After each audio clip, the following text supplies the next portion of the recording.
Ladies and gentlemen, on today's show, we are joined by Bobby Reynolds, the Senior Vice President of Booking for AEG. Well, who's AEG? AEG is the organization responsible for booking big-time artists like Alicia Keys, Jim Gaffigan, Paul McCartney, Billy Joel, Blake Shelton, Bone Thugs and Harmony, Bon Jovi, Nelly, T-Pain, and artists you know. And now, without any further ado, the Senior Vice President of Booking for AEG, Bobby Reynolds! Get ready to enter the Thrive Time Show. We started from the bottom, now we here. We started from the bottom and we'll show you how to get here. Started from the bottom, now we here. We started from the bottom, now we here. We started from the bottom, now we're on the top. Teaching you the systems to get what we got. Colton Dixon's on the hooks, I break down the books. Z's bringing some wisdom and the good looks. As the father of five, that's why I'm alive. So if you see my wife and kids, please tell them hi. It's the C&Z up on your radio. And now 3, 2, 1, here we go! We started from the bottom, now we here. We started from the bottom and we'll show you how to get here. Yes, yes, yes, and yes. Thrive Nation, on today's show, we have an incredible guest. This guy is the Senior Vice President of Booking for AEG, Bobby Reynolds. Welcome on to the Thrive Time Show. How are you, sir? I'm doing very well. Thanks so much for having me. Hey, Bobby, I think a lot of our listeners out there are aware of what it means to book things, but they maybe are not aware of what A and E and G stands for. What is AEG? AEG, I work for AEG Presents. AEG is the parent company. AEG stands for Anschutz Entertainment Group. So we are a privately held company owned by Mr. Anschutz based out of Denver, Colorado. We also, probably the more brand names you might be familiar with, AEG owns and operates the Staples Center and all of LA Live in downtown Los Angeles, as well as the LA Kings who play there. So AEG Presents was formed out of that brainchild. So, as the Senior Vice President of Booking, what do you do during your day? Well, it's a mixed bag. So I'm a Senior Vice President for AEG Presents Las Vegas. I run our business here. And our business here is to produce predominantly resident shows at different hotel and integrated resorts here in Las Vegas. So a lot of guys that do what I do around the country, they'll look to book a band or 2 or 3 at a certain venue, big or small, for a night or 2. It's a pretty, so we call one-off concerts, and that's pretty turn and burn type business. Another sector of my business is touring, where a lot of big artists have a national or worldwide tour promoter, and they take a touring artist and they have one integrated team that works with them throughout their touring endeavors throughout the U.S. or the world, like I was saying. We do a bit of a hybrid of that. So we work with different artists, place them at different integrated resorts around the Las Vegas Valley, and we produce runs of shows with these artists. So it's Celine Dion. She is the kind of the inventor of the modern day headlining resident model that has spawned opportunities for many, many, many other artists of all shapes and sizes. But in all fairness, it was my boss that had this idea and had this concept and gave it a shot nearly 20 years ago at Caesar's Palace. Wow. And since then, we've taken that mindset and worked different iterations with different artists on what it means to be a resident in Las Vegas. We've also expanded our portfolio of venues so that we have really something to offer everyone, whether it's a more intimate theater, a smaller theater like at the Encore Theater at Wynn, whether it's a big rock show, which we produce over at the Joint at the Hard Rock, and of course the Coliseum at Caesar's Palace is a place we worked with for years, and we often try to expand our portfolio of venues and artists that we work with to try to bring this residency model to there's a whole bunch of people that have all different tastes. And certainly with 42 million visitors a year to Las Vegas, there really is something for everyone to do. So you do interact with the artists? Like, do you interact with comedians like Jim Gaffigan or artists like Brian McKnight directly? Yeah, of course. That's certainly the question I get asked a lot. But yeah, it's important for us to interact with our clients, like it is in any business for that matter. You know, the day-to-day interactions happen with their managers or their agents.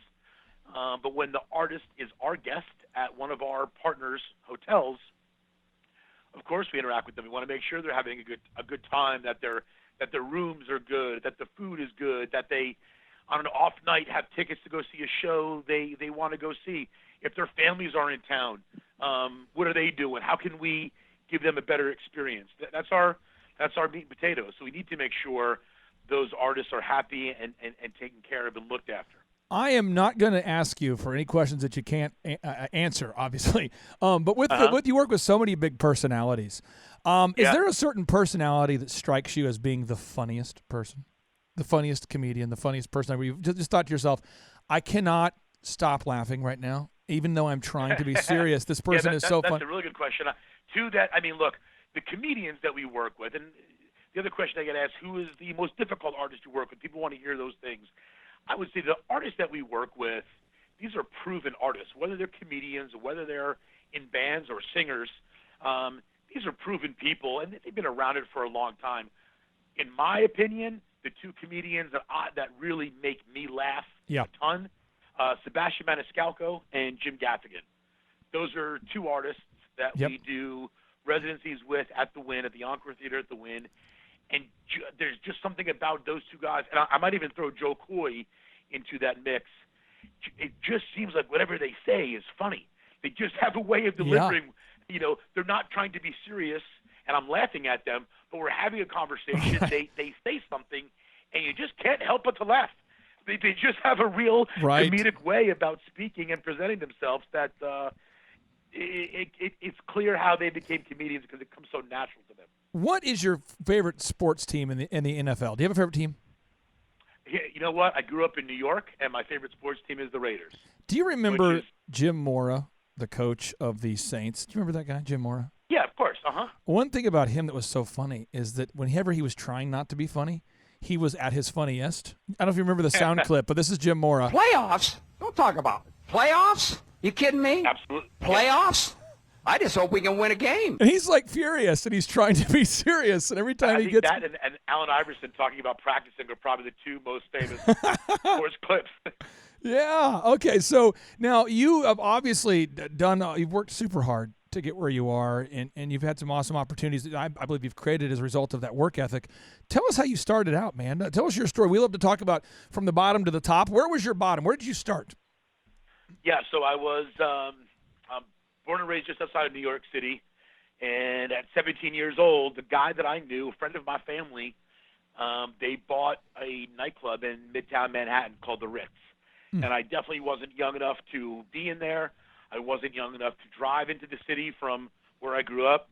But, 3 or 4 nights a week, I would drive, while I was still in high school, I would drive into the city many times behind my parents' back and would go work at this venue. And it was just a way for me to make some pocket money. I never really thought about the business behind music. I was just a consumer of music at the time. I would go to a concert, or I'd buy my tapes, and that's all I really knew of music. I was a consumer, and I was a fan of it. But as I started to go to this club and do anything, right? I'd be a bar back, I'd be a bartender, I'd be a security guard, I'd be a production runner. Whatever I needed to do that day, I would do it. And it was one of those things that didn't feel like work. I caddied, I delivered pizzas, I worked in delis. I did a lot of things that felt like work. This was one that didn't. And I really recognized that there was a business behind music. So that was my senior year in high school. From there, I went to small, actually military university in Vermont. And when I was younger, I was probably more of a procrastinator. And there were 2 options for my work-study program to earn money towards tuition. One was washing dishes. The other was being in student activities. And I didn't know what it was, but student activities sounded a lot better than washing dishes. And come to find out, student activities was to work with cultivating entertainment around the campus. And I'm like, well, that's pretty cool, because I was just kind of working in entertainment at the lowest level this past summer. So I started bringing movies to the theater on campus, then bringing comedians, and then I finally brought a band up to this university, and it was just something, again, that I would skip class on to sit in an office as a freshman and book shows.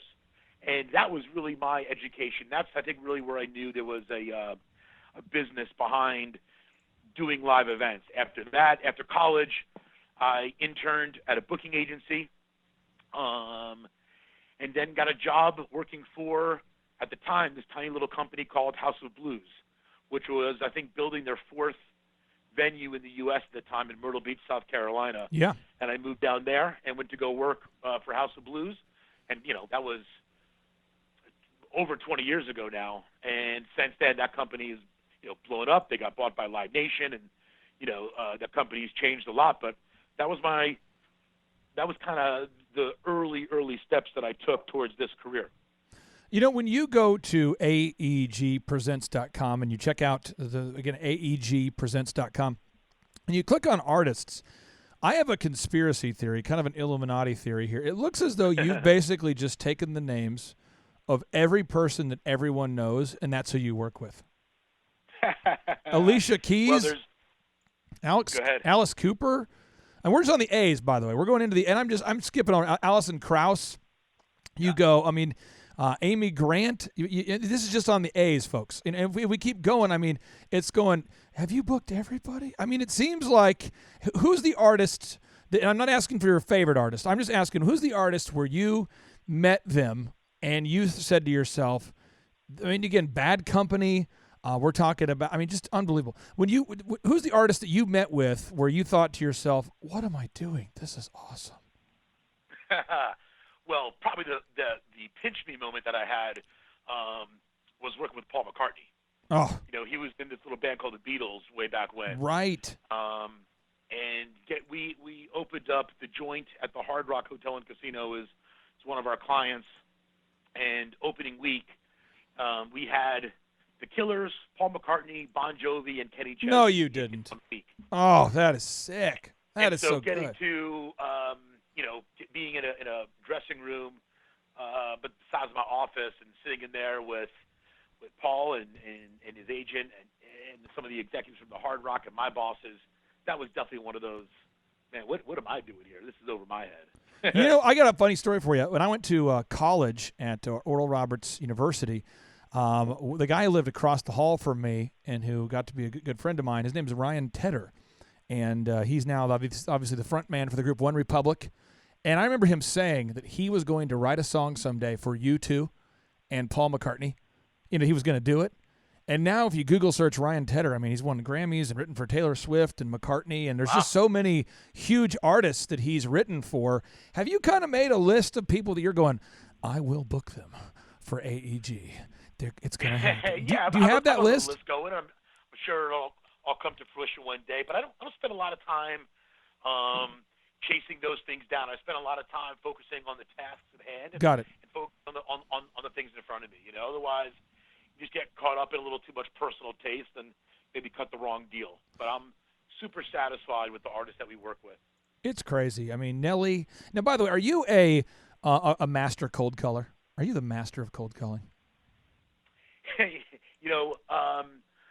I used to be. It's something I haven't flexed that muscle in quite some time. And again, part of that is we work with some of the best resorts in the world. Yeah, you do. We work with so many great partners, whether it's at MGM, Wynn, Hard Rock, which will turn into a Virgin Hotel and Casino in the very near future.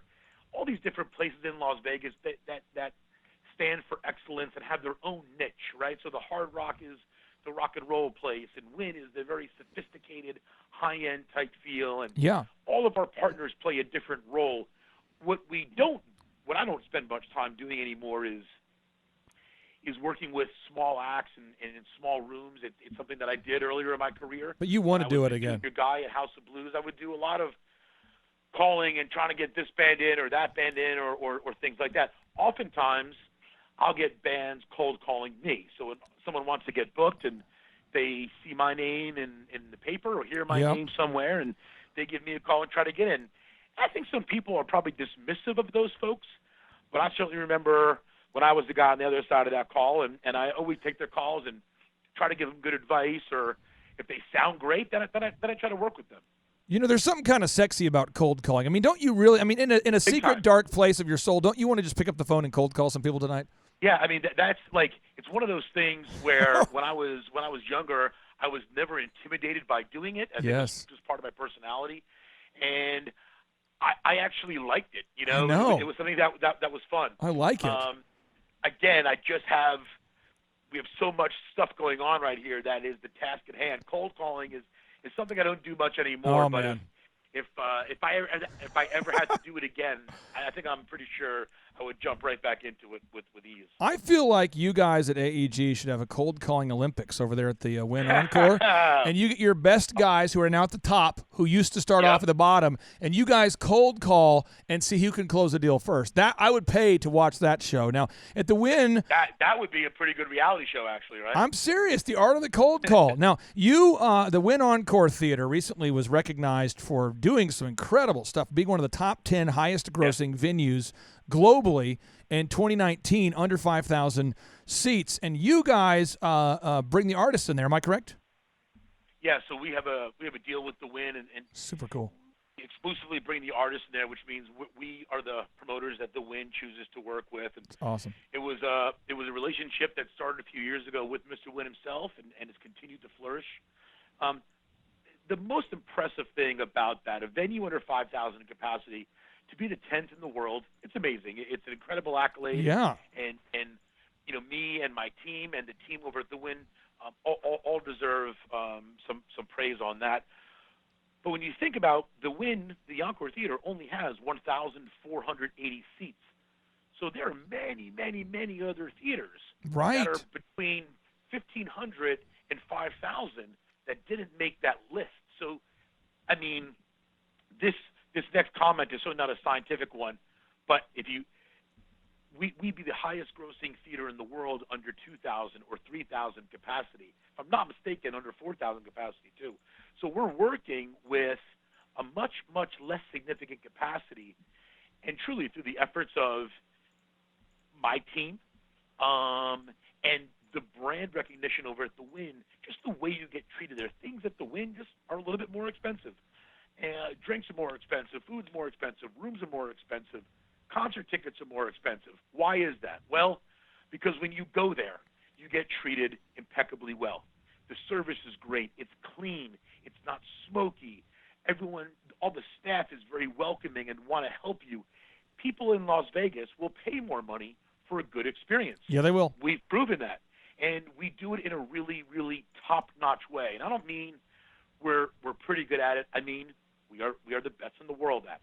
And that's something that I feel good about saying. It's really a nice point to mention. And again, I'm not the guy. You know, people don't know who books the shows. I'm just someone that sits at a desk and hustles and gets shows in there. What allows us to do what we do, the team at the Win, all the front of house staff, the people that the customers interact with, that sets the tone. So as soon as you walk onto that property, you know you're in a high-class place. And then when you walk into the theater, it's beautiful. I didn't design the hallway as you walk in. The Win did. The Win designed the theater. Everything about it is pristine. What we did was recognize that, and we brought our model to the folks at the Win and said, hey, can we have a shot doing this? If it doesn't work, then we lose money with you. If it does work, geez, we'd love to be your partners. And that was about, 3 years and a few hundred shows ago. Bobby, final question for you. I want to respect your time here. It's 24 hours before Bieber takes the stage. 24 hours before Jim Gaffigan takes the stage. What are your responsibilities? Well, I always say, if I'm really busy at one of the shows, then something got messed up. My responsibility is 24 hours out is just to make sure my team has everything they need to get their job done right. Make sure the artist is happy. Make sure the sound and the lights are all working well. Make sure the venue is ready to host this artist. What can we do to put a unique spin on things? What can I send to the artist room to to make him or her smile when they get in there, or have a memory, or stimulate some sort of one of their senses to have extra fun. That's really what it's all about. And I like to think at this point in my career, to my tenure, we have the team on hand that just organically and instinctively does that kind of stuff. Because if I had to worry about that stuff every 24 hours, I would drive myself crazy. Bobby, I appreciate you so much for joining us today, man. And congratulations to the entire team at AEG and all the success you guys are having. Is there an ask that you would have of all of our listeners? We have about 500,000 folks that listen to the show each and every week. Is there a certain website you want them to visit? Is there an action step you want them to take? What's the ask you would have for all of our listeners? Well, I think for all of the listeners, whether it's an AEG show or not, go see a concert. Go support live entertainment. Go support live music. Go see a comedian. And, geez, if you're ever in Las Vegas, come see one of our shows. But it really is good to support the arts, to support live entertainment, and not only for the artist and not for any sort of,